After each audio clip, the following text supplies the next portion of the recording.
Hi, everyone. So I am here to read chapter 8 in the book. I thought it was just me, but it isn't. So I invite you to go ahead, sit back, relax. We're just going to read some books together, some chapters together. So just go ahead and relax. Practicing compassion in a culture of blame. This is your fault. This is all my fault. You're to blame. I'm to blame. We are a culture obsessed with finding fault and assigning blame. Holding ourselves or others accountable is a good thing, but blame and accountability are very different. I think the difference between accountability and blame is very similar to the relationship between guilt and shame. Like guilt, accountability is most often motivated by the desire to repair and renew. It is holding someone responsible for his action and the consequences of his actions. On the other hand, we often use blame to discharge overwhelming feelings of fear and shame. This is painful. Who can I blame? I'll blame you. You are bad and this is your fault. Inherent in holding ourselves or others accountable for our behavior is expecting change or resolution. Like shame, blame shuts us down and is not an effective tool for change. If I experience shame because I lose my patience with my child and I blame myself for being a bad mother, I'm more likely to get pulled even further into my shame. If, on the other hand, I lose my patience with my child, experience shame, and hold myself accountable for my behavior, I'm more likely to apologize to my child and figure out how to move through the shame so I can be the parent I want to be. The same ideas apply to blaming others. Maggie, a mother in her 20s, told me that one of her worst shame experiences happened when her 6-year-old son fell off their trampoline and broke his wrist. When her best friend, Dana, arrived at the emergency room, Maggie fell apart and started crying. She told Dana, I feel like such a horrible mother. I can't believe Matthew broke his little wrist. I should have been watching him more closely. Dana replied, no, you should have bought the fence I told you about. I told you something like this would happen. Maggie sank deeper into shame. Dana didn't feel the need to practice compassion with Maggie because she blamed Maggie for her son's injury. The blame I'm talking about in Maggie and Dana's story is very overt, but this is not always the case. Often blame is subtle and insidious. We don't even know that we're doing it or why we're doing it. For example, if we're driving down the street and get a flat tire, we wind up berating ourselves because we're fat and ugly. We convince ourselves that flat tires don't happen to thin, beautiful women, just bad people like us. We bounce a check, and all of a sudden, rather than thinking, I need to watch the account a little closer, we're thinking, I'm stupid, this happened because I never finished college. The culture of blame permeates our lives. We are constantly blaming and shaming ourselves and others. In earlier chapters, we talked about separating and insulating. Both of these are the byproducts of a blame culture. In this chapter, we'll explore 4 more concepts related to blame: anger, invisibility, stereotypes, and labeling and exclusion. I'll also discuss how women use the 4 elements of shame resiliency to move from blame to compassion. Anger. The emotion that underlies our obsession with blaming and finding fault is anger. Hold on one second.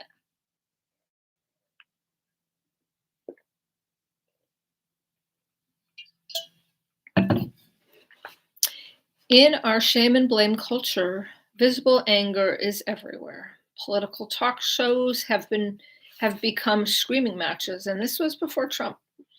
A short drive to the grocery store becomes an obstacle course of raging, finger-flipping drivers. Angry public outbursts directed at strangers and customer service people are becoming more commonplace. Let's see what year this was written. Let's see. Copyright 2007. We're in 2021. Anger can be motivated by many different experiences and feelings. Shame, humiliation, stress, anxiety, fear, and grief are several of the most common triggers. So, Stephanie Covington talks about our anger funnel and what are the emotions that go into our funnel. Our anger funnel that comes out as anger or rage. And so all of that she just mentioned, shame, humiliation, stress, anxiety, fear, and grief, come out as anger and rage. And for those of you that know me, I talked a lot about my struggles with driving and how I was so rageful when I was driving. And after I did some work on myself, I started to realize that it comes out as rage because I'm fearful. I'm fearful of driving. So, really looking at that and addressing that versus continuing with the rage. So, I think it's just important for us to look at our anger funnel and what the emotions are that are going into that. The relationship between shame and anger is about using blame and anger to protect us from the pain caused by shame. Shame researchers June Tangier and Rhonda Deering explain that one strategy for protecting ourselves during a shaming experience is to turn the tables and shift blame outwards. In their research, they found that when we blame others, we often experience self-righteous anger. Because anger is an emotion of potency and authority, being angry can help us regain a sense of control. Regaining control is important because shame leaves us feeling worthless, paralyzed, and ineffective. The shame, blame, anger response described by Tangier and Deering is very similar to moving against, the strategy of disconnection we talked about in Chapter 3. Moving against is the strategy of trying to gain power over others, being aggressive, and using shame to fight shame. I interviewed many women who talked about using anger and blame to cope with their overwhelming feelings of shame. What I heard from these women was a profound sense of regret and sadness about their misuse of anger. Turning to rage and anger as a solution for shame only increases our sense of feeling flawed and unworthy of connection. Tangier and Deering write, it almost goes without saying that such shame, blame, anger can pose serious problems for our interpersonal relationship. The recipients of shame-motivated anger are apt to experience such anger as erupting out of the blue, feeling that it makes little rational sense. The hapless observing others is often left wondering, where did that come from? Tangier and Deering go on to say, thus, although defensive anger may represent a short-term gain in lessening the pain of shame in the moment, on balance, this sort of shame-blame sequence is likely to be destructive for interpersonal relationships, both in the moment and in the long run. Defensive, shame-based blame and anger may subsequently lead either to withdrawal by either party or both parties, or to escalating antagonism, blame, and counter-blame. In either case, the end result is likely to be a rift in the interpersonal relationship. Anger is not a bad emotion. In fact, feeling anger and appropriately expressing anger are vital to relationship building. Lashing out at others when we are in shame is not about feeling anger. When we are doing this, we feel shame and mask it with anger. Furthermore, shame-motivated anger and blame are rarely expressed in a constructive way. Shame floods us with emotions and pain, and the shame, blame, anger instinct is to pour it all over someone else. If one of our primary shame screens is anger and blame, it is essential that we understand and acknowledge this coping strategy. Next, we need to find out how, when we recognize that we are in shame, to calm down and stay mindful. Many of the women I spoke with talked about the value of deep breathing. Deep breathing. I know that staying quiet and taking deep breaths helps me get back on my emotional feet when I feel shame.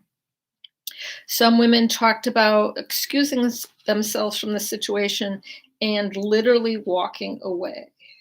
We all need to find how to get this time out. We need to feel our way through the shame so we make conscious decisions about our reactions and responses. In my research and in my personal life, I found this takes a lot of practice. It also takes the courage to go back and make amends when our anger blame response gets the best of us. Invisibility. Using anger and blame as protection from shame makes sense when we think about shame as being exposed. For many of us, shame is about exposing. For many of us, shame is about exposure or the fear of exposure. This is why we work so hard to hide the flawed parts of ourselves that leave us open to being ridiculed or judged.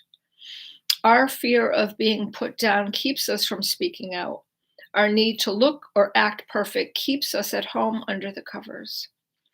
But in addition to feeling shame about what we see in ourselves or what others see, we can also feel shame about what we don't see. This other side of shame is sometimes more difficult to identify and name. It's the shame of invisibility. For several years, I taught a graduate social work course on women's issue. During each semester, I would dedicate one class to Magazine Day. I can't imagine where this is going.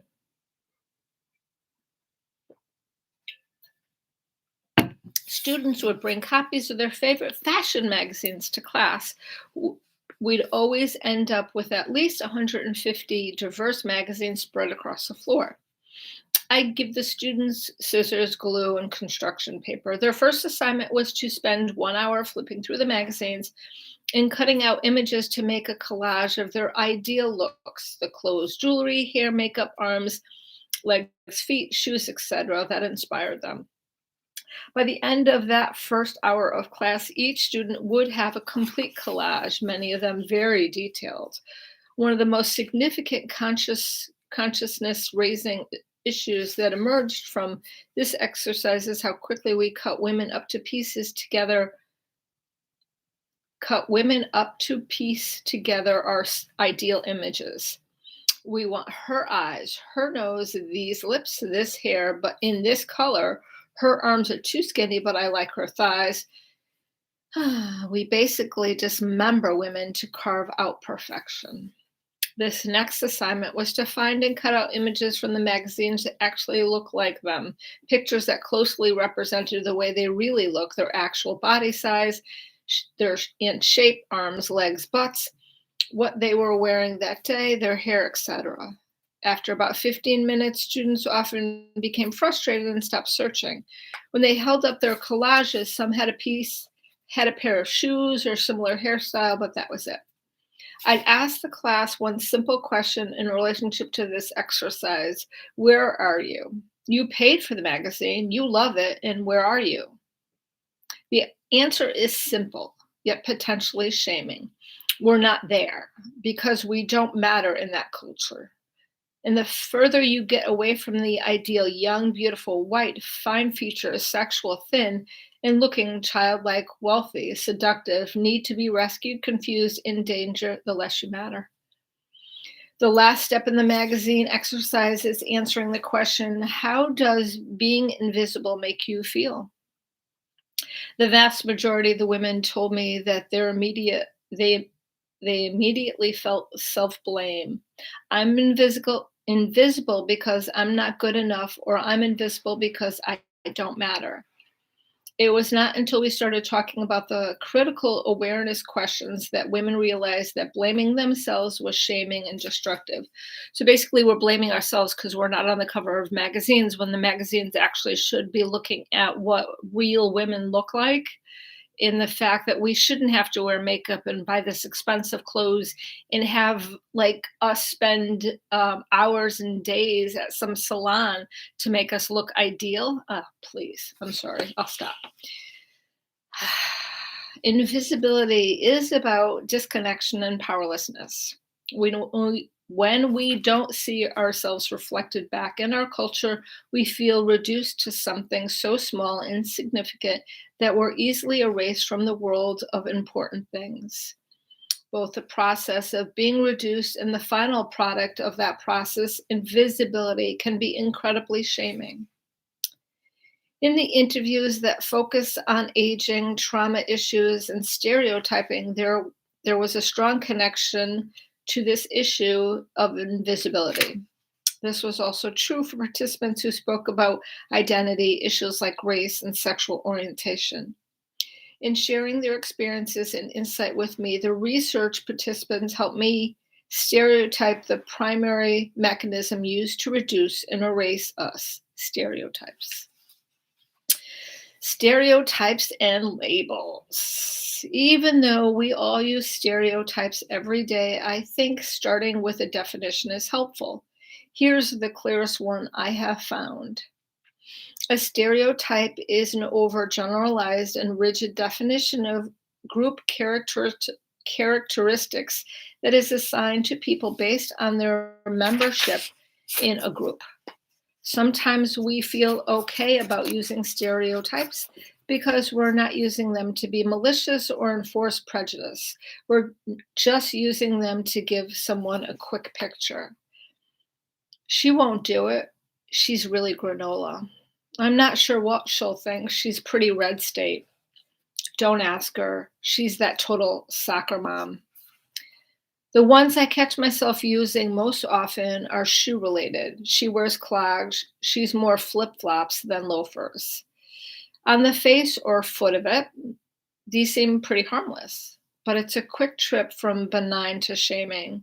Take a look at these statements from the interviews. She's Chinese or something, she's smart. She's Indian, they're super rude like that. She's so close-minded, I can't stand old people. I think she's like that because she was raped a couple of years ago. It won't hurt her feelings. She's the real sweet grandma type. I don't think she's mad. She just got that whole angry black thing going on. Her boyfriend is from Pakistan. She's probably not allowed to go out. These are not harmless. They are hurtful and shaming. And while we might wince when we read them, most of us do this type of stereotyping on a regular basis. Stereotyping gives us a way to file people into predetermined categories that we understand and that make sense to us. It also gives us permission to blame people for their struggles, so we are excused from our responsibilities to practice compassion. I don't need to sit with you in your pain. You brought it on yourself. Positive or negative stereotypes hurt people individually and collectively. According to researchers, positive stereotypes produce sanitized and idealized images, while negative stereotypes produce demeaning and ridiculing portraits. Either way, we've reduced you to something we could fit into our mental drawer. Here's what Michelle Hunt, an organizational development and diversity expert, writes about stereotyping. I don't want to be categorized. I can't afford it. I've spent my whole life building up who I am with all my multidimensional dimensions and complexity, and I get offended when I'm put into a category as, for example, a feminist or an African American. It's saying that I walk, talk, and think like one whole group of people. That's the danger of some of the ways in which diversity is addressed today. The discussion threatens to increase categorizations, not diminish it.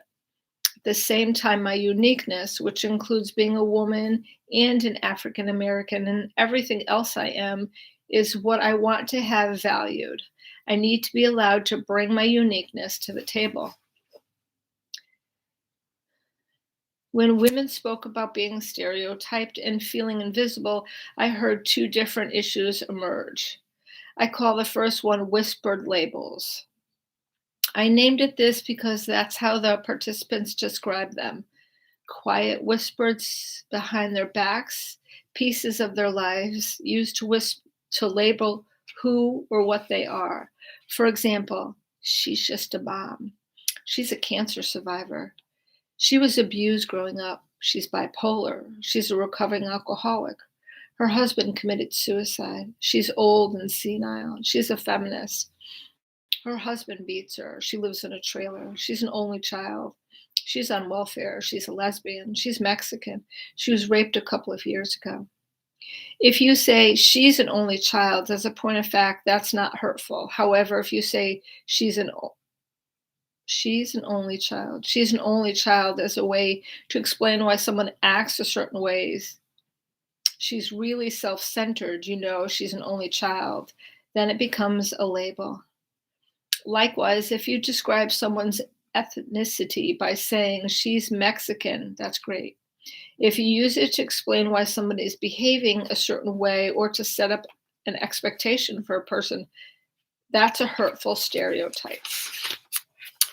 Stereotyping and labeling limit our ability to build connection. When we think we know someone because of her membership in a particular group, we build relationships on assumptions. We miss the opportunity to know others and to be known. For many women, labels are about engaging in a fixed fight against preconceived social community expectations and ultimately turning ourselves over to invisibility. Here's how one participant explained her experience. The most difficult thing about people finding out I'm a lesbian is the assumption they make. People automatically assume they know everything about me. Once they know you're gay, people think they can fill in the blanks for the rest of your life. They assume you've probably been abused by a man at some point in your life. They assume you hate men. They assume you're masculine and like sports. They expect you to act, dress, vote, and spend money a certain way. Many people outside the gay and lesbian community don't understand that there is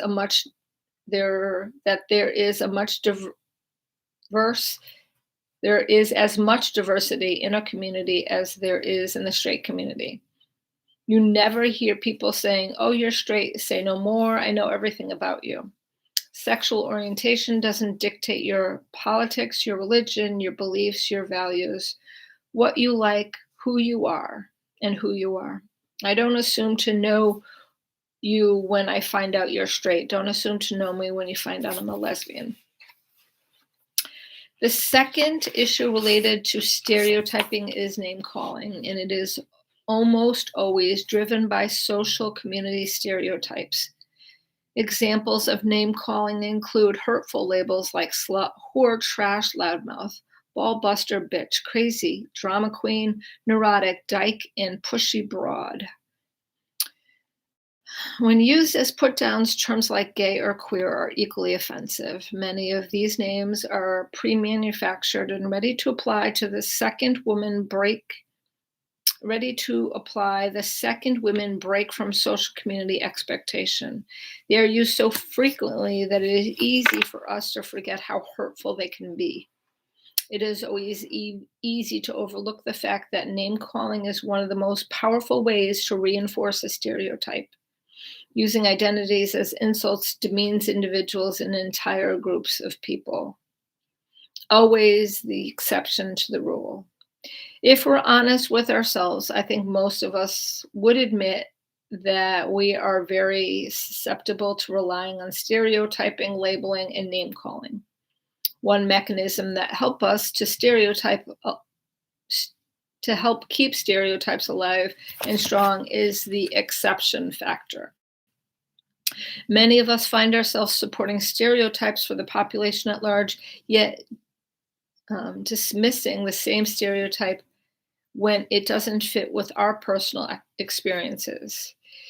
We may make broad generalizations about feminists, but when someone challenges us by saying, "I'm a feminist and I'm not like that," we automatically grant her special immunity. We will say something like, "Oh, not you. I'm talking about the other feminists," or "Come on, you're different."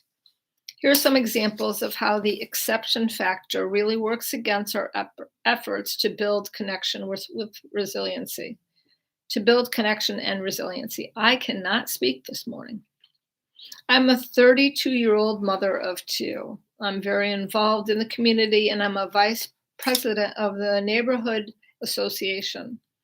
When I was in college, I was in a sorority and I drank a lot. I realized after graduation that I had a problem and I went to Alcoholics Anonymous. I'm a recovering alcoholic with 8 years sobriety. People want so badly to believe that all alcoholics are old, smarmy, unscrupulous businessmen, that they always tell me what an odd alcoholic I am, or they ask me questions like, "Are you sure you're an alcoholic?" When I explain that there are a lot of people in recovery that look just like me, they absolutely refuse to believe it. They think that making me the exception is a compliment when it's really shaming and hurtful. It's those kind of uneducated, narrow-minded people that make talking about addiction so difficult. One day, I was talking with my best friend about my boyfriend, Matt. Things were starting to get serious, and she was asking all about a relationship. My friend asked me if I was going to tell Matt that my father had sexually abused me. I told her that we had kind of talked about it, but I would probably tell him everything eventually. She freaked out. She told me, "You better not. It will change things." When I asked her what she meant, she warned me that he might not enjoy sex with me anymore, or he might think that I would cheat on him, or worse, that he might not want to get married because he'd be scared I'd do it to my kids. I was shocked and totally hurt. I asked her if she thought being abused made me weird, promiscuous, or more likely to abuse my children. She said, "I don't think that about you necessarily, but probably it would be true of other people who'd been abused." She'll never know how much that hurt me or how much it changed my feelings for her. In schools of social work, we spend a considerable amount of time studying stereotyping and labeling. As I mentioned previously, we don't believe in the concept of pure objectivity. So, in order to maintain meaningful, ethical relationships with our clients, we have to explore our beliefs, values, and stereotypes. If we don't, we are likely to jump to conclusions about our clients, their problems, and our work. Over the years, I've realized how important it is for us to understand that we are not immune to applying stereotypes to ourselves and other people who share specific identities. The stereotypes that are among the most difficult to unearth and discuss are the ones that we believe are allowed to express because they are aimed at our own group. Somehow, we've come to believe that being a woman gives us permission to stereotype and label other women's. Being a lesbian gives us the right to stereotype and label other lesbians, etc. About 5 years ago, I developed an exercise to help social workers identify their permitted stereotypes. To complete the exercise, I asked them to make a list of three identity groups to which they belong. And I asked them to identify some of the stereotypes and labels associated with their identity groups. Last, I asked them to identify stereotypes they use to characterize various members of their identity group. Our students are predominantly female, so most of the students identified women as a group that they belong to. When they identified stereotypes associated with women, they used labels like gossips, liars, backstabbers, manipulative, hysterical, and neurotic. Many of the students are quick to admit to using these terms to describe other women. This also sparked great conversations because I normally respond by saying, "I don't think I'm a gossip, a liar, or backstabber. I don't think I'm manipulative or neurotic or hysterical. I haven't experienced any of you in this way. I'm curious if these are the terms we use to describe women, yet we are not any of these things. Who are we? We are all these gossips Where are all these gossiping, backstabbing, lying, alliance-making, neurotic, crazy women? This is when people say, well, we're the exception. They also make the case that if they're in the They also make the case that if they're in the group, they can use these labels to describe other group members. If I'm overweight, I'm allowed to call you a fat ass. If we share a racial or cultural identity, I'm allowed to use terms that people outside this group can't use. I think giving ourselves permission to stereotype and label our own group members becomes a slippery shame slope. We often fail to realize that we abandon ourselves and other group members when we turn against our own groups. Aging. During a recent workshop, I asked if anyone wanted to share his or her experience of completing the shame trigger exercise. A woman raised her hand and said, I looked at these triggers and perception and realized this is not that it's not getting older that hurts. It's the fact that I actually believe all the myths about myself, my ability, and my body. I don't think my body has betrayed me. My stereotypes are berating me. When it comes to aging, participants explain that the power of aging stereotypes is far more painful than the actual aging process, and I have to agree.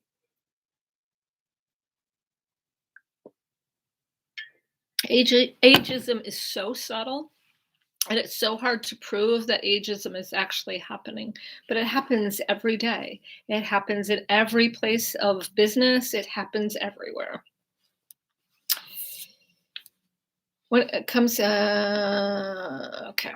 This is particularly due to the fact that aging stereotypes pervade every aspect of American life. Marty Kaplan, media analyst and associate dean of the University of Southern California, Annenberg School for Communication, states that advertisers and television programmers have no interest in men and women over 50. He explains, in fact, some programmers are positively 50 plus averse. If there are statistics that show you are watched by the demographic, it's like kryptonite to advertisers.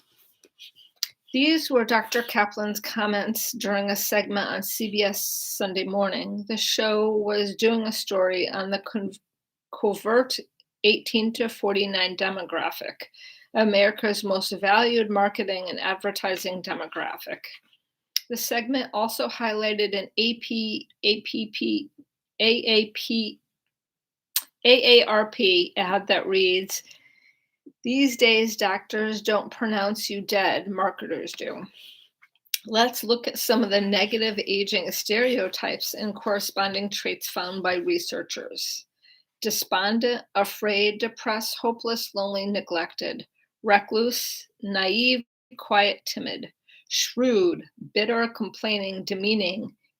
Inflexible, prejudiced, nosy, stubborn. Mildly impaired, dependent, frail, slow-moving, tired. Severely impaired, feeble, inarticulate, incoherent, senile. Vulnerable, afraid, bored, emotionless, hypochondriac, miserable, miserly, weary, and victimized. Now let's look at 4 of the positive stereotypes that emerge from the same research. Golden age, active, alert, capable, lively, sociable, healthy, perfect, grandparent, fun, loving, grateful, happy, loving, wise. Small-time neighbor, frugal, old-fashioned, tough. John Wayne, conservative. Emotional, nostalgic, patriotic, and religious. As we look at these, it's hard to deny the way they might ring true for some of the people we know. That's what makes stereotypes so dangerous.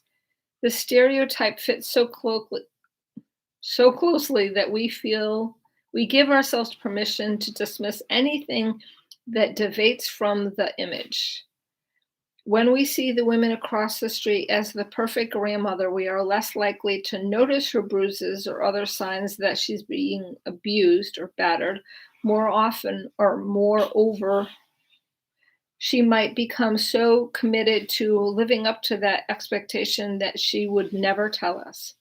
When we need our John Wayne father to live up to his tough guy image, he may be too ashamed to share his fears or vulnerability with us. Or, as seen in this example from the interviews, we might buy into this stereotype that our golden age or grandmother is so happy that she doesn't mind being reduced to a source of entertainment. My children and my grandchildren will say things to me like, "Dance for us, Grandma, dance." Not because I used to be a wonderful dancer, but because they watch me and they laugh at me. Sometimes if I'm dancing around, they'll say, "Go, Grandma, go." It's hurtful. I feel shame because they enjoy laughing at me. They see me as an old person who is entertaining. I'm their grandmother, not a real woman with feelings, not a talented, interested person. I'm ashamed that it bothers me so much. I know they love me very much. It's just that they can be very insensitive at times. Stereotyping is a form of blaming and reducing, two of the primary ingredients for creating shame. If we want to move from blame to connection and compassion, we must work to become mindful of how, when, and why we stereotype.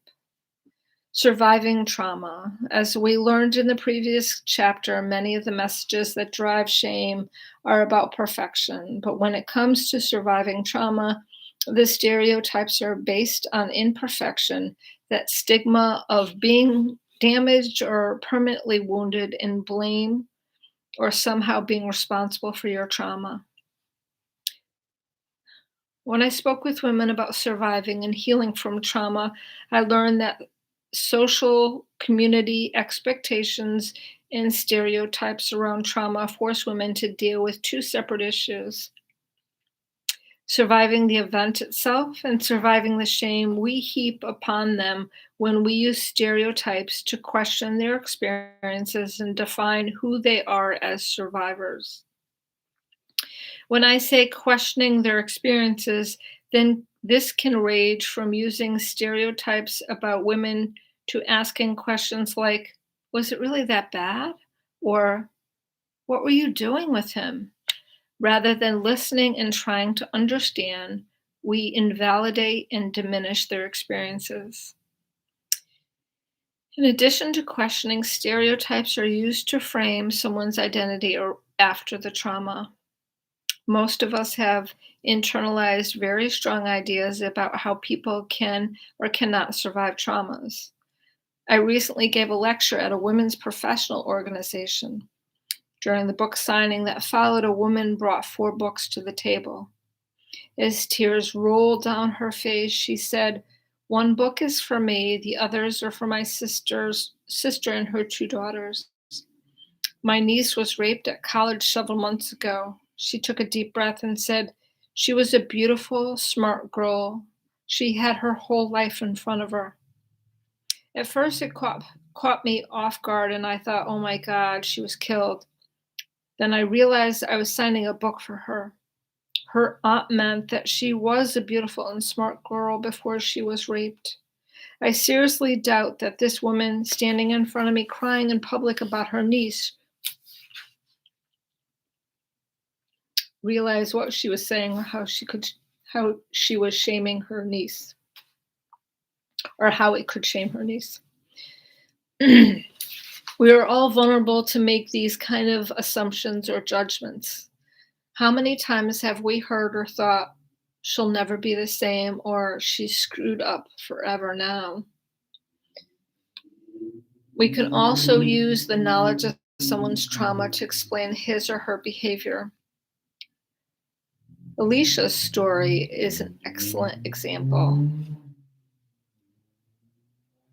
Alicia and Tom, or Alice, Alicia and Tom have been dating for almost 2 years when I interviewed her. She described the relationship as coming to a sad end.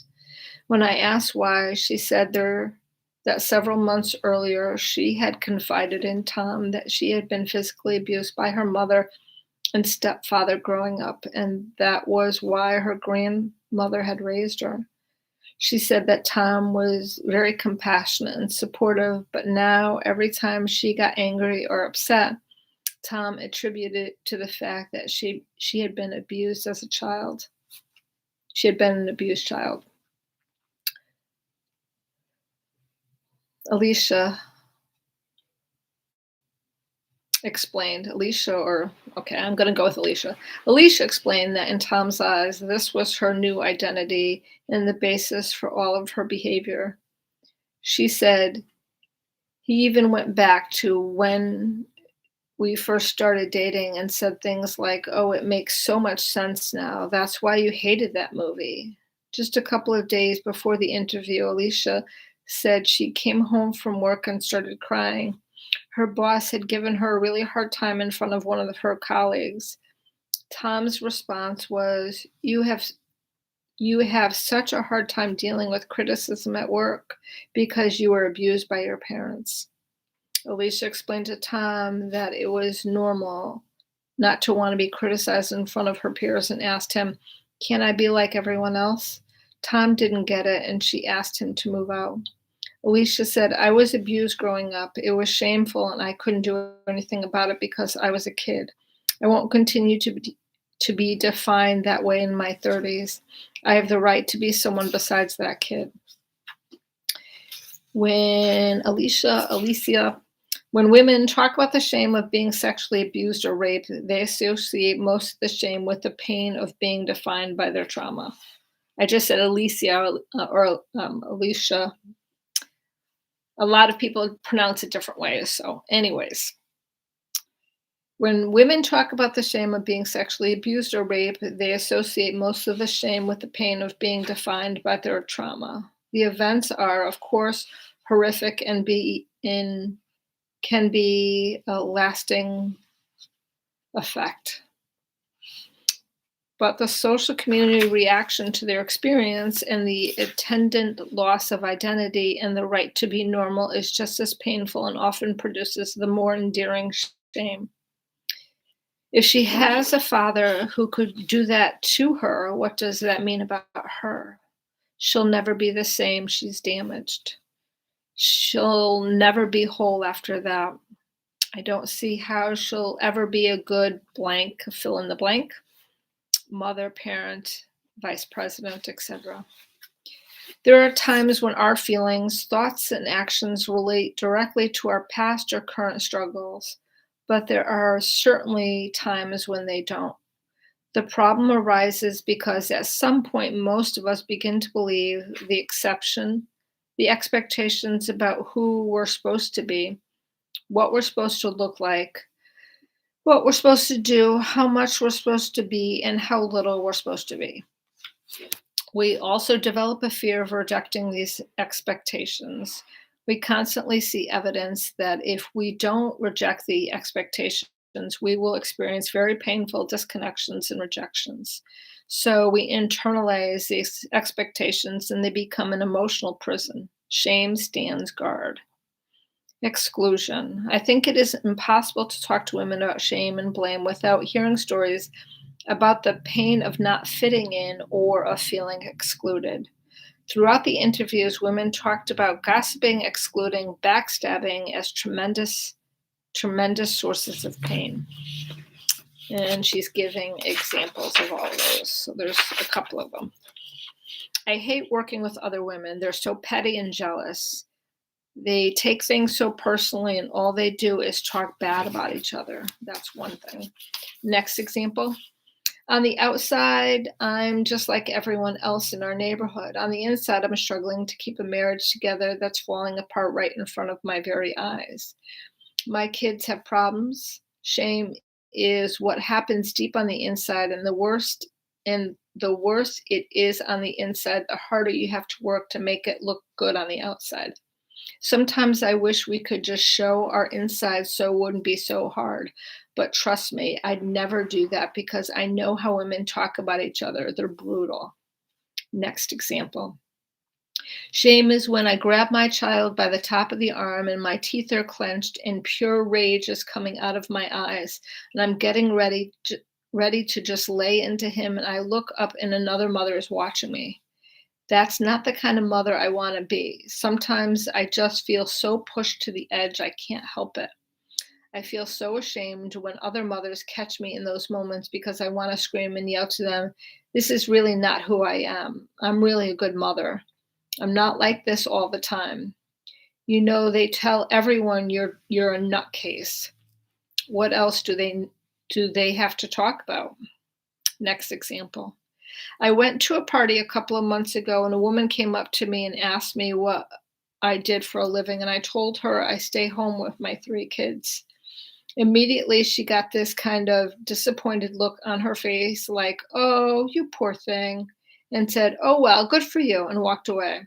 About 20 minutes later, I saw her talking to another woman. I thought to myself, I'm not interesting anymore. Nothing matters about my life anymore that doesn't have to do with my kids. I wanted to scream at the top of my lungs in the middle of this party. I used to be an engineer. I used to be someone. I swear, I promise. I used to be important like you. Next example. At work, the guys dangle this carrot in front of the women. You can hang out with me if you sell everything, if you work more, if you give up your family. On the other hand, I desperately want to be in the boys' club. They have more fun, get better clients, make more money, and have more freedom. On the other hand, I hate them. I don't want to be like them or do what they do. I just want to enjoy their perks. And when it comes to the women in that group, they are even more disgusting than the men. They'll really treat you like shit. The next example. Before I got promoted, I had lots of friends in my department. We even hung out after work and on the weekends. When I got promoted, I became that bitch that fucked her way to the top. I've never dated or slept with anyone from work, and they know that. I don't know about men, but when they promote women, they need to move them to another department. I told one of the women in my son's play group that we spank with the belt. Within one, every single person in that group asked me about it. They were shocked and disgusted. A couple of them told me it was child abuse. I was completely taken by surprise. They acted like I was a monster. They even felt sorry for my kid. Not one of them invited me back to their house for playgroup. They didn't even invite my son to birthday parties. While some people propose that parts of excluding behaviors are genetically predetermined, I don't believe this is true. I don't believe women have a natural tendency to be mean, manipulative gossips, nor do I believe that all women are naturally kind, nurturing caregivers. I don't think either one of these stereotypes fits, and I don't think subscribing to sweeping generalizations help us to understand or change some of the behaviors that we would indeed like to change. As I read over the interviews and try to get a handle on this issue of gossiping and exclusion, I started to use parallels between these behaviors and my daughter's experiences in elementary school. Not because women are infantile and immature in their behaviors, but because observing young children can teach us a lot about ourselves. Most young children are truly authentic. What you see is definitely what you get. They have yet to learn how to hide, filter, and manipulate their experiences to fit what others are expecting. Their motivations are out in the open, and studying these motivations can sometimes help us better understand our own motivations, those that are hidden under layers of pretending and protection. The major connection I see is between gossiping and bullying, two painful forms of exclusion. In many bullying situations, kids taunt kids, not out of hatred or meanness, but out of the need to belong. Of course, there are children who, for varying reasons, have serious problems and are lone bullies, but most bullying is done by groups of kids. When you talk to the individual child, he or she often admits to participating in the bullying only as a way to maintain a connection and a sense of belonging. This is all also true of gang mentality. Hurting, excluding others is often a way members demonstrate their loyalty and increase group acceptance. I think these same dynamics often apply to us as adults when we are in a group situation. It is hard to admit, but picking someone apart or judging her is frequently used as a tool to connect and gain acceptance with other women.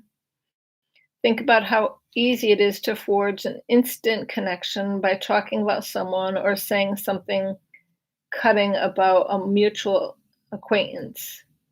It's also a rite of passage among new friends. If you can't think of something to say, talk bad about someone. We go along with the water cooler gossip not because we believe it, but because it's how we connect with the coworkers who are standing there with us. We huddle close together and share secret information. We form a cohesive jury and pass judgment together. And when we walk away from the cooler, we have a little bounce in our steps as we think, these are my friends. They like me and I like them. Of course, as the day wears on, we might get that sinking feeling when we wonder, do they talk like that about me? When the women who we earlier tried and convicted walks over and says something friendly or just asks questions about the project we're working on, we wonder if she knows. We try to imagine how she'd feel if she had any clue about what we had said. We'll feel bad for a second, then we push that feeling away. But for most of us, that bad feeling creeps back up. We get angry with ourselves. Why did I do that? I hate it when I gossip like that. Now the bounce in our step is gone and we're on a shaky ground. We've lost touch with our courage and compassion. We also forge a slippery bond with our coworkers. We know what happens at the water cooler. We feel like we have two choices: join them in the gossip or risk being the next target. I've often asked if gossiping is really a serious form of exclusion. Is it a shame issue or just something that makes us feel mildly guilty? I think there are several answers to this question. First, we have to clarify. There's the issue of doing the gossiping, and then there's the issue of being the target of gossip. I can't tell you if gossiping about people is shaming. That's a very personal issue. For many of the women I interview, gossiping was described as shaming because it was often motivated by their need to belong. It also moved them away from being compassionate people. For others, it was more of a guilt issue. These women described it as more of a habit that made them feel bad. I can feel shame or guilt about gossiping. It depends on why I'm doing it, what I'm saying, and how I'm feeling. Being the target of gossip, however, is usually very shaming and extremely painful. What people say behind our back can mirror our list of unwanted identity. It's our greatest fear. We walk out of the room and people start using our most hated identities to describe us. This happened to one of the research participants. Let's look at her story.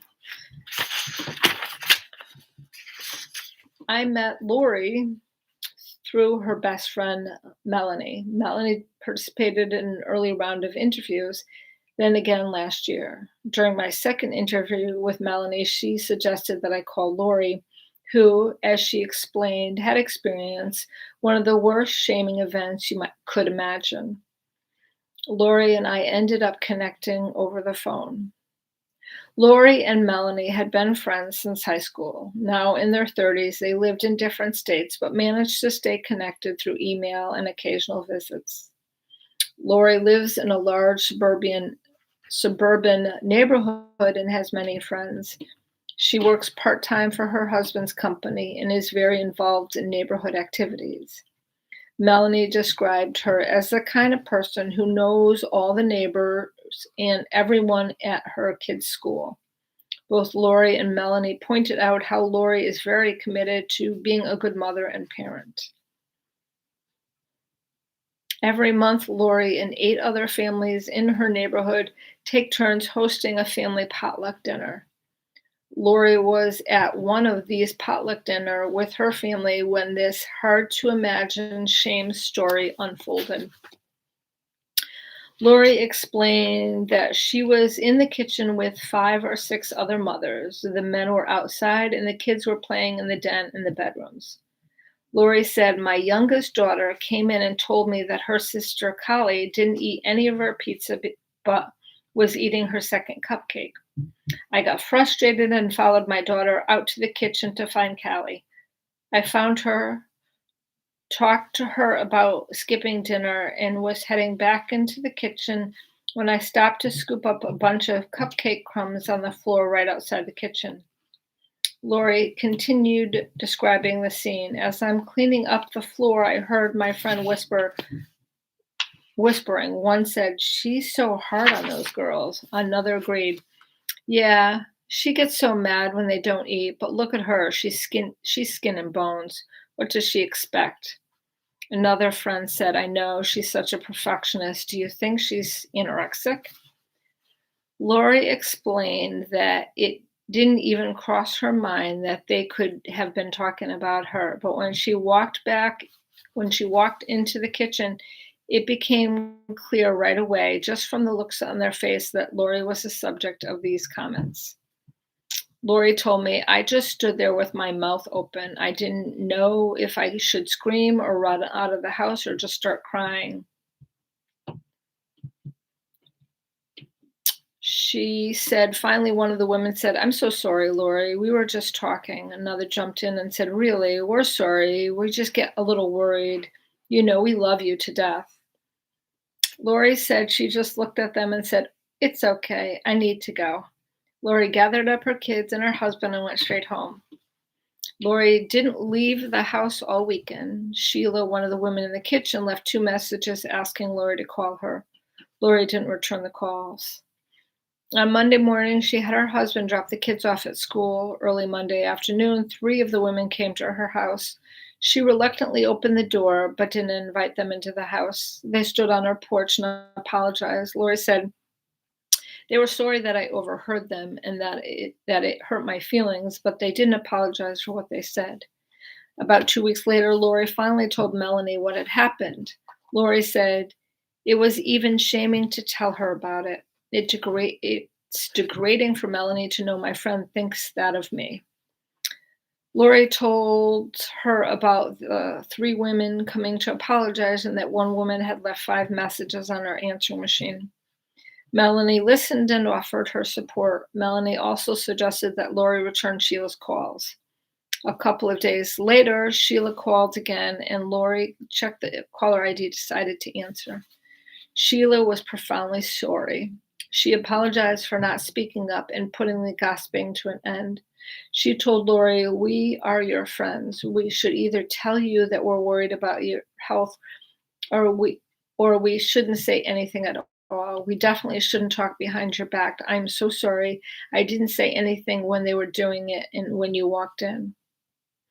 Lori and Sheila talked for an hour. Lori said, "I was crying. I just kept asking her how I could face everyone and act normal again." Lori also asked Sheila why she hadn't come with a group of women or left an apology in the answering machine. Sheila explained that she needed to do this by herself. She told Lori, "Trying to fit in with this group is what got me into this nightmare in the first place." Sheila also told Lori, "I didn't say anything on the recorder because I didn't know if you had told your husband or not. I'd probably be too embarrassed to tell anyone." Both of these answers made Lori feel better. Sheila was being honest. It stung a bit when she told Lori why she hadn't apologized in the answering machine, but it also made Lori believe that Sheila understood how shaming this experience was for her. Sheila and Lori decided that they would go together to pick up the kids and that Sheila would help Lori ease back into the group. Sheila also volunteered to call a meeting of the friends if Lori wanted to discuss it. Lori didn't want to do that. Lori told me things are about as back to normal as I think they could be. I don't know if it will ever be the same. Sheila and I are much closer, but the group seems to be a split little more. I, for sure, will not be the same. That was a moment of shattering pain for me. I never knew gossiping and talking about people could be so damaging. If there is any answer about how hurtful or shaming gossiping can be, this story should provide a good answer. Most of us can't bear to consider what might be said about us by gossiping group of neighbors. Resiliency and exclusion.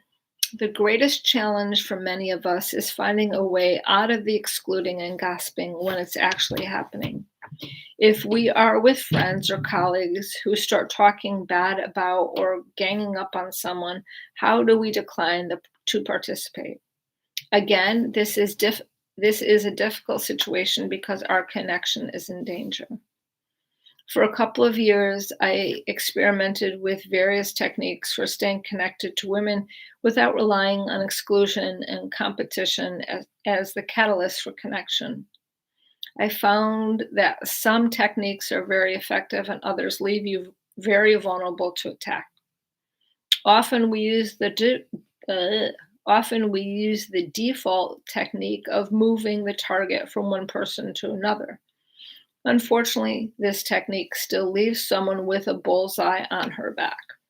For example, suppose someone says, she's such a bitch. I can't believe she got promoted. Who do you think she slept with to get that? We might try to shame the shamer. I can't believe you are buying into the idea that women who succeed are bitches that sleep their way to the top. This is such a demeaning stereotype. You are just feeding it and making us all look bad. When I first came into critical awareness, I felt the need to publicly hold people accountable for their shaming. I soon realized that this is not a good idea to back people into a corner. Even making a valid point doesn't warrant using shame or intentionally putting someone on the spot in front of other people. Next, I tried the teach preach approach. Although it's a little less dramatic than shaming, it doesn't work very well. In this example, we might respond to the same comment by saying, I'm not going to talk badly about her. It hurts all women. We need to support one another. But when we teach preach, we are likely to find the target stuck to our backsides as we swagger away from the group. I've come to the point in my life where I often express my feelings about statements I perceive as hurtful and or hateful. But for me, the best accomplishment by talking with someone that's best accomplished by talking with someone one-to-one and focusing on how a comment or discussion made me feel. When I'm in the gang think situation, I found two techniques that work without relying on moving the target. Reflecting and or redirecting are very effective ways to not participate and provoke thought. Reflecting is a way to infuse a conversation with a problem, question, or statement. Redirecting is moving the conversation from blaming and towards empathy. She's such a bitch. I can't believe she got promoted. Who do you think she slept with to get that? Reflecting. I don't really know her. This poses a question, how much do we know about someone? Many times it forces people to realize that they don't know much about the person they're targeting, or at the very least, it points out that their style of bad-mouthing doesn't require fact. Can you believe she slapped that toy right out of her daughter's hand? Reflecting. I didn't see the whole thing. I don't really know what happened. This poses the question, how much do we know about a situation? Given a choice, most of us would think it's unfair to have our entire parenting approach defined by one or two bad moments. She's so mean. I'm not surprised that he's leaving her. Reflecting and redirecting. I really don't know a lot about him or their marriage. I really like her. I wonder if there's something we can do for her. This says we don't know what's going on and we should lend support rather than gossip. Susie's such a raving lunatic. Have you ever worked with her? Reflect. Yeah, a couple of times. I don't really experience her that way. This says you are entitled to your opinion, but I don't agree. I heard Bonnie is still trying to get pregnant. She's obsessed. It's ridiculous. Reflect and redirect. I can't imagine what that's like. It sounds like she's really struggling. This also says we should try to help, not judge. In this section, we'll examine some of the broader strategies for building compassion in a culture of shame. Resiliency and blame.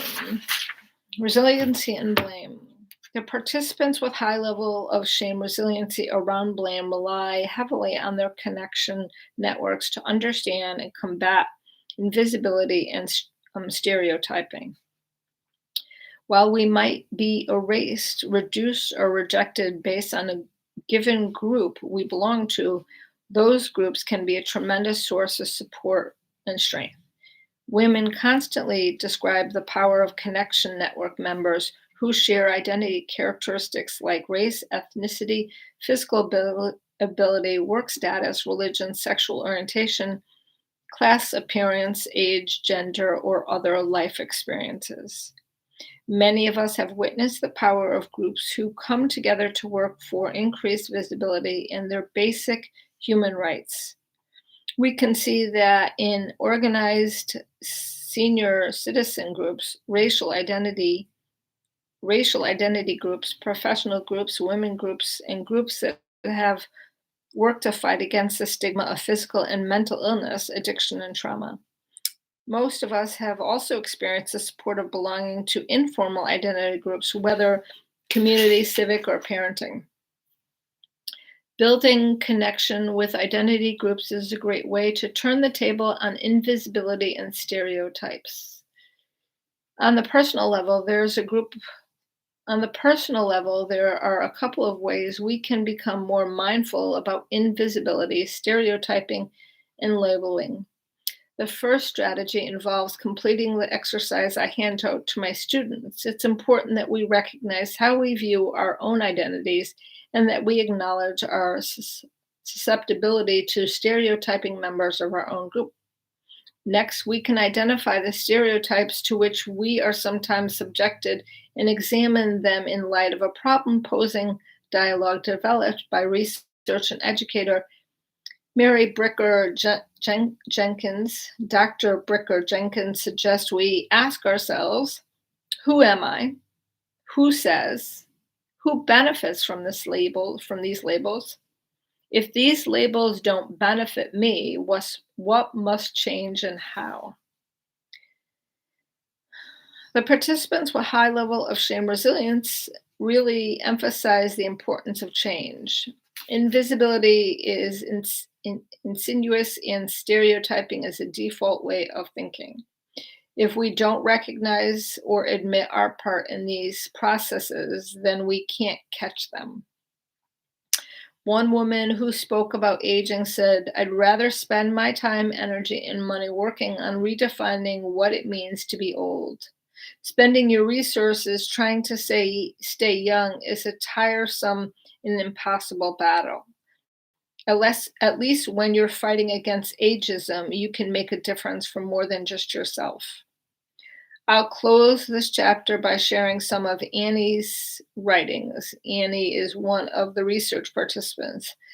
She was raped in her apartment during her junior year in college. As you could see by her answers to this shame resilience exercise, she has found tremendous resilience by reaching out to other young women about date rape on college campuses. Annie's exercise. Triggers. I want to be perceived as normal, healthy, the same person I was before the assault, and not to blame. Critical awareness. No one can turn back time and make it go away, but the people around me can make it better by not whispering behind my back or assuming that I can't ever be happy again. I know it's a lot to ask because I need them to validate the difficulty, but at the same time not define me by them. Connection network, my counselor, my support group, talking to college girls about sexual assault, my mother and my mom and dad, my sister, my brother, my boyfriend, and my best friend. Unwanted identity triggers. I don't want to be perceived as damaged, never be the same, screwed up mentally, always on the verge of going crazy. Critical awareness. I'm not denying that I'm different in some ways. I am, and that's normal. I had a lot taken away from me, and I'm working on that. I just don't want my friends to take even more away by changing the relationship with me or treating me differently. If you make everything I do or say about the assault, then you are taking more away from me. Shame web. My friends, the stereotypes uh, about assault survivors, my mother's friends, my aunt, and my cousins.